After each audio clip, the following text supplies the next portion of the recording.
Hello दोस्तों, welcome करती हूँ आपका मेरे छोटे से टेरेस में। तो जैसा कि आप देख रहे हैं मेरे टेरेस पे कुछ सामान फैला हुआ है। तो मैं ग्रीन नेट के लिए जो फ्रेम इंस्टॉल कराते हैं वो करवा रही हूँ। आप सोचेंगे कि अब तो सर्दियाँ आने वाली हैं तो इस तरह इसकी क्या ज़रूरत है। तो आप सही सोच रहे हैं, ग्रीन नेट तो अब हटाने का टाइम है। लेकिन मैं अभी ग्रीन नेट नहीं लगाऊंगी, सिर्फ बनवा रही हूँ। ग्रीन नेट की ज़रूरत तो अप्रैल में पड़ेगी। लेकिन दोस्तों, ये जो काम मैं करवा रही हूँ, करवाना तो ये 5-6 महीने पहले था, लेकिन किसी ना किसी वजह से रुक जाता था। तो कोई बात नहीं, जब जो काम हो जाए तभी सही है।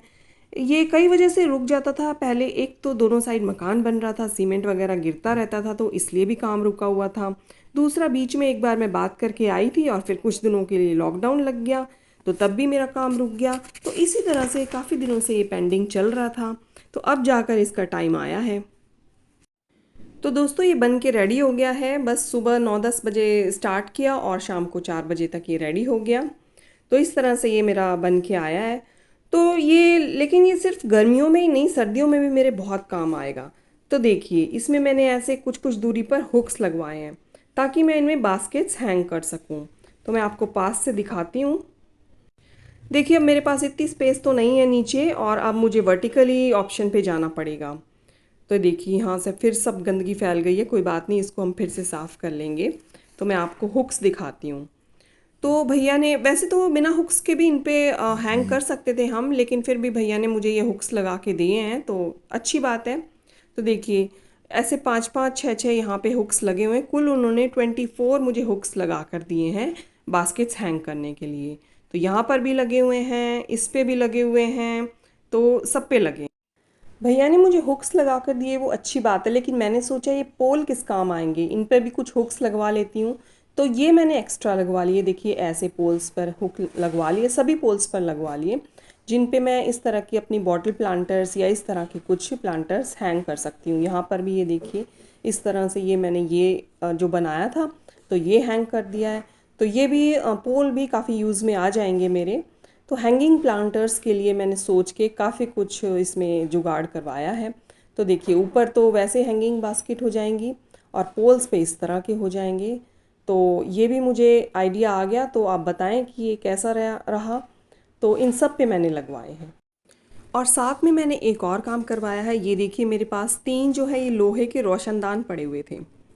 तो वो कई सालों से पुराने पड़े हुए थे, तो मैंने इसके नीचे पैर लगवा लिए हैं। ये पैर इसके वेल्ड करवा लिए हैं और इनको स्टैंड का रूप दे दिया है। देखिए कितने सुंदर लग रहे हैं अब ये स्टैंड। तो इस पे 2 गमले, ये देखिए इस तरह से 2 गमले आ जाएंगे, और इस पे 4 आ जाएंगे, और इस पे 3 आ जाएंगे। तो मेरे 9 गमलों का स्टैंड बढ़िया रेडी हो गया। इनको पेंट कर लेंगे। तो इनको मैं पेंट कर लेती हूँ। तो आप बताना कि ये मैंने समझदारी का काम किया है ना। तो अगर आपके पास भी इस तरह से पड़े हुए हैं, तो अगर आपको, आप वहाँ ले जाके भी करवा सकते हैं किसी लो वेल्डिंग वाली दुकान पे। तो इस तरह से स्टैंड बन जाएंगे ये आपके।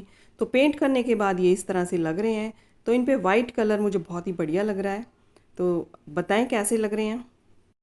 और ये जो मेरा पुराना सा स्टैंड स्टैंड ही कहूँगी, वैसे तो ये स्टैंड नहीं है, मेरे बेटे ने लॉकडाउन में घर पर एक्सरसाइज करने के लिए बनवाया था। फिर बच्चों का शौक़ पूरा हो जाता है, तो मैंने इसे अपने गार्डन में यूज़ कर लिया। तो पहले जो है ये जुगाड़ करके मैंने कुछ बांधा हुआ था और इस पर अपनी हैंगिंग बास्केट्स लगा रखी थी। आपको पास से दिखाती हूँ। तो इस तरह से ये जुगाड़ करके अब तो ये टूट गया है। तार वार से बांध के मैंने इस पर हैंगिंग बास्केट्स लगा रखी थी। तो इस पर भी मैंने ये इस तरह से हुक एक वेल्ड करवा लिया है। तो और मेरे पास रॉड पड़ी हुई थी जिसको सरिया बोलते हैं, तो उसको मैंने 2 पार्ट्स में कटवा लिया है और इसमें लगा देंगे तो एक मज़बूत हो जाएगा। तो इस तरह से मैं इसमें ये दोनों साइड में फंसा कर, और यहाँ पे आप अपनी हैंगिंग बास्केट्स भी लगा सकती हूँ। तो इस तरह से ये मज़बूत टाइप का हो गया है। तो भैया कह रहे थे कि इसको वेल्ड ही कर देता हूँ, लेकिन क्या पता बच्चों का कब मूड बदल जाए और मेरे बेटे को फिर से इसकी ज़रूरत महसूस हो।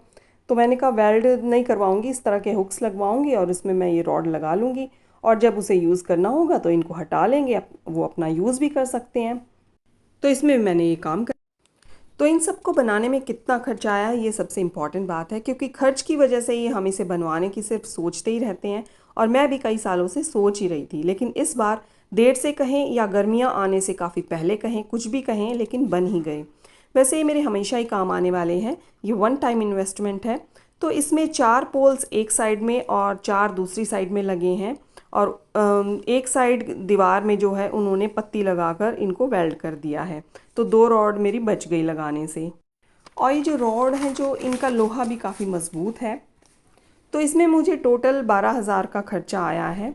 तो जिन्होंने ये बनाया है तो वे जो आयरन रॉड है इनको पेंट वहीं अपनी शॉप से ही करके लाए थे, ताकि बाद में ऊपर चढ़कर पेंट ना करना पड़े। तो ये भी एक बात सही हो गई। और भैया ने इनमें हुक्स भी लगा के दिए हैं। तो और एक ही दिन में ये रेडी हो गया।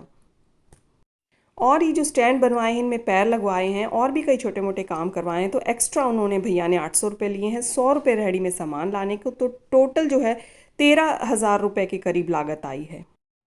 वैसे भैया ने काम बढ़िया करके दिया है और प्राइस भी काफ़ी रिजनेबल ही लिया है। तो किसी को भी अगर इनसे काम करवाना है तो मैं इनका एड्रेस, फ़ोन नंबर वगैरह डिस्क्रिप्शन बॉक्स में डाल दूँगी।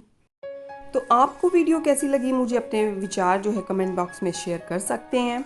आपको मेरी वीडियो पसंद आती हैं या पहली बार देख रहे हैं तो प्लीज़ चैनल को सब्सक्राइब करके बेल आइकन भी ज़रूर प्रेस कर लें। मिलती हूँ आपसे किसी नेक्स्ट वीडियो में, तब तक के लिए bye bye and keep gardening.